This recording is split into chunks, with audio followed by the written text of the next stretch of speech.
Shalom Bapak, Ibu, dan Saudara-saudari yang terkasih. Salam sehat bagi kita semua. Puji namanya kita boleh diberi kesempatan untuk membaca merenungkan kebenaran firman Tuhan sebelum kita mulai mengawali aktivitas di pagi hari ini. Dan kita bersyukur bila mana rahmat Tuhan telah menjagai kita di sepanjang malam tadi hingga pada pagi hari ini. Kita mengucap syukur kepada Bapa di surga. Mari kita bersatu di dalam doa. Kami merendahkan diri kami ya Bapa untuk datang di dalam hadirat-Mu. Kuduskan, sucikan di dalam kehidupan kami, sehingga kami layak menjadi pelaku-pelaku kebenaran firman-Mu dimanapun kami berada. Ya Bapa, bila mana kami akan mendengarkan kebenaran firman-Mu, Tuhan mengurapi kami semua, baik kami yang mendengar bahkan membaca kebenaran firman-Mu.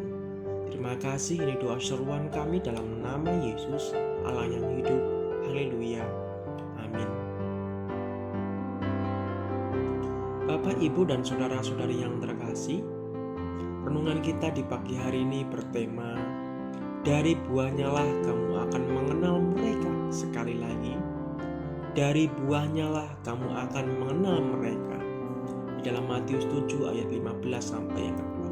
Lembaga Alkitab Indonesia memberi judul Hal Pengajaran yang Sesat. Waspadalah terhadap nabi-nabi palsu yang datang kepadamu dengan menyamar seperti domba, tetapi sesungguhnya mereka adalah serigala yang buas. Dari buahnya lah kamu akan mengenal mereka. Dapatkah orang memetik buah anggur dari semak duri atau buah ara dari rumput duri? Demikianlah setiap pohon yang baik menghasilkan buah yang baik, sedangkan pohon yang tidak baik menghasilkan buah yang tidak baik. Tidak mungkin pohon yang baik itu menghasilkan buah yang tidak baik, ataupun pohon yang tidak baik itu menghasilkan buah yang baik. Dan setiap pohon yang tidak menghasilkan buah yang baik pasti ditebang dan dibuang ke dalam api. Jadi, dari buahnya lah kamu akan mengenal mereka. Guru-guru palsu yang secara lahiriah tampaknya saleh, tetapi di dalam hati adalah serigala yang buas. Di dalam Matius 7 ayat yang ke-15.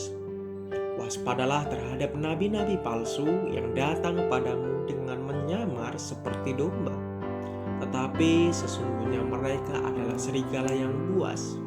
Kadang-kadang dapat dikenal dari buah mereka. Buah guru palsu itu adalah sifat-sifat buruk yang nyata dalam kehidupan para pengikut mereka. Di dalam 1 Yohanes 4 ayat 5 sampai yang ke-6. Mereka berasal dari dunia, sebab itu mereka berbicara tentang hal-hal duniawi, dan dunia mendengarkan mereka. Kami berasal dari Allah. Barang siapa mengenal Allah, ia mendengarkan kami. Barang siapa tidak berasal dari Allah, ia tidak mendengarkan kami. Itulah tandanya roh kebenaran dan roh yang menyesatkan, seperti yang tertulis di bawah ini. Ada 5 poin Bapak, Ibu, dan saudara-saudara yang terkasih. Yang pertama, mereka akan mengaku diri mereka sebagai orang Kristen, tetapi mereka lebih setia kepada tokoh-tokoh mereka daripada firman Allah. Di dalam Matius 7 ayat yang ke-21. Mereka menyembah makhluk ciptaan dan bukan penciptanya. Di dalam Roma 1 ayat yang ke-25. Dan yang poin yang kedua, mereka lebih mengutamakan kepentingan mereka sendiri daripada kemuliaan dan kehormatan Allah. Ajaran mereka akan berpusat pada diri mereka dan bukan kepada Allah. Dalam Matius 7 ayat 21 sampai 23. Dan poin yang ketiga, mereka akan menerima ajaran dan tradisi manusia, bahkan yang bertentangan dengan firman Allah. Dalam Matius 7 ayat 24 sampai 27 dan dalam 1 Yohanes 4 ayat yang ke-6. Dan poin yang keempat, mereka akan mencari dan menanggapi pengalaman religius dan penyataan adi kodrati sebagai kekuasaan yang mengesahkan kebenaran. Di dalam Matius 7 ayat 22 sampai 23. Dan bukan memantapkan dirinya di dalam seluruh ajaran firman Allah. Dan poin yang kelima, mereka tidak mau menerima ajaran yang sesat, tapi akan mencari guru-guru yang menawarkan keselamatan dengan jalan lebar. Yang tidak benar itu di dalam Matius 7 ayat 13-14 dan ayat yang ke-23. Injil Matius pasal 7 ayat 15-20 juga meminta kita untuk berhati-hati dan waspada, bukan terhadap barang tetapi terhadap nabi-nabi palsu. Mereka menyamar seperti domba, tetapi sesungguhnya mereka adalah serigala yang buas. Mereka nabi palsu, seperti memberitakan Injil tetapi ternyata motivasi dan tujuannya untuk kepentingan diri dan kelompoknya. Seperti mencari uang, mencari kemuliaan diri, melayani perut mereka sendiri. Bahkan yang berbahaya adalah memanipulasi Injil atau memutarbalikkan kebenaran Injil dengan kebenaran ajaran sendiri yang tidak sesuai Injil Kristus.